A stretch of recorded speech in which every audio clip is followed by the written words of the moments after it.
ఒక ప్రజా ప్రతినిధిగా ఉమ్, ప్రజల ఆశీర్వాదంతో ఉమ్, ముఖ్యంగా ఉమ్, తెలంగాణ రైతాంగం అండగా నిలబడి ఉమ్, ఒక జడ్పీటీసీగా ఉమ్, శాసన మండలి సభ్యుడుగా ఉమ్, శాసన సభ్యుడుగా కొట్టుకో డబ్బా. పార్లమెంట్ సభ్యుడుగా కొట్టిగా ఈనాడు తెలంగాణ రాష్ట్రానికి ఆ. అతి చిన్న వయసులో ముఖ్యమంత్రిగా అవకాశాన్ని ఇచ్చి ఆశీర్వదించిన అదే మా దౌర్భాగ్యం.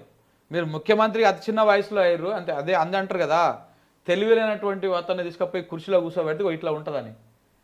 చిన్న వయసులో మీకు అవకాశం వచ్చి మీరు సంబరపడుతున్నారు.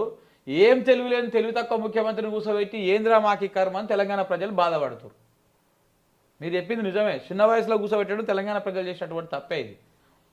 ఇంకా చెప్పండి. లక్షలాది మంది తెలంగాణ రైతాంగానికి ఉమ్, మనస్ఫూర్తిగా నేను కృతజ్ఞతలు తెలియజేస్తున్న మిత్రులారా. నువ్వు జన్మ మిత్రులారా, జన్మ మీకు అందరికీ తెలుసు, ఈ తెలంగాణ గడ్డ మీద నుంచి ఆనాడు భూమి కోసం, భుక్తి కోసం, విముక్తి కోసం జరిగిన సాయుధ రైతాంగ పోరాటాలు వీటికి బాగా పనికొస్తావు నువ్వు రేవంత్ రెడ్డి గారు.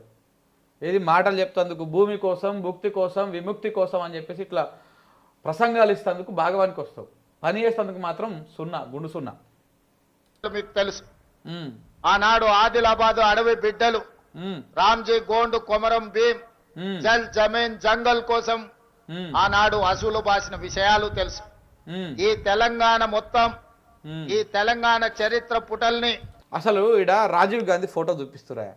అసలు ఈ రాజీవ్ గాంధీకి తెలంగాణకి ఏం సంబంధం చెప్పండి? ఎందుకు తీసుకొచ్చి పెట్టిరో ఆ రాజీవ్ గాంధీ బొమ్మనాడ తెలంగాణ సెక్రటరేట్కు ముందుగా అక్కడ తెలంగాణ తల్లి విగ్రహాన్ని పెట్టాల్సిన చోట రాజీవ్ గాంధీ బొమ్మ పెట్టిండు. తెలంగాణ తల్లినేమో లోపల తీసుకుపోయి ఎవరికి కనపడకుండా, లోపలి కోతే కానీ కనపడకుండా, అది కూడా ఐడెంటిఫికేషన్ అవ్వకుండా లోపల పెట్టిండు. బయటనేమో రాజీవ్ గాంధీది పెట్టిండ్రు. అసలు తెలంగాణ ప్రజలు బీఆర్ఎస్ వాళ్ళు మేము అధికారంలోకి వచ్చినాక తీస్తూ ఉంటారు, కానీ ప్రజలందరూ ఒకసారి ఏకమయ్యి ఆ బొమ్మ కథ ఏందో చూస్తే మంచిగా ఉంటుంది. ఆ బొమ్మ ఎందుకు తెలంగాణలో గాడ సచివాలయం ముందు దేనికి పార్టీ వాళ్ళ బొమ్మ? అలా తెలంగాణ అటువైపు ఈ బొమ్మకి వెనకాల అమరజ్యోతి ఉంటుంది. తెలంగాణ అమరవీరులకు జ్ఞాపకంగా పెట్టుకున్నటువంటి అమరజ్యోతి ఉంటుంది. ఇటు సైడు తెలంగాణ సచివాలయం, డాక్టర్ బిఆర్ అంబేద్కర్ సచివాలయం ఉంటుంది. అటు పక్కనంగా అంబేద్కర్ గారి ఆకాశం అంత ఎత్తున్నటువంటి విగ్రహం ఉంటుంది. ఆ అన్నిటి మధ్యలో విగ్రహాన్ని పెట్టిరు, రాజీవ్ గాంధీ విగ్రహాన్ని.